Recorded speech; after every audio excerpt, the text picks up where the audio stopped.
Milk எப்படி செய்வதுன்னு பார்க்கலாம் வாங்க. ரோஸ் மில்க்கு தேவையான பொருட்கள்: 1 கிளாஸ் பால், அப்புறமா சப்ஜா சீடு, அப்புறமா 1 ஸ்பூன் சர்க்கரை, அப்புறமா ரோஸ் மில்க் எசன்ஸ்.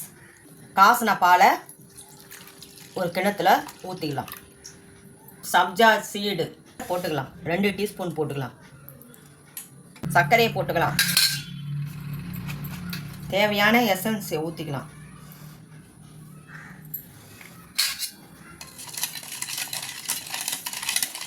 நல்லா கலந்துக்கலாம். உங்களுக்கு கலர் வேணும்னா இன்னும் கொஞ்சம் ஊற்றிக்கலாம்.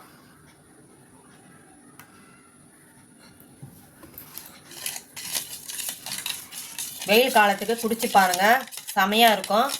4 ஹவர் ஃப்ரிட்ஜில் வச்சுட்டு குடிச்சு பாருங்க. இப்போ ஊற்றி பாருங்க, குடிச்சு பாருங்க, சூப்பராக இருக்கும்.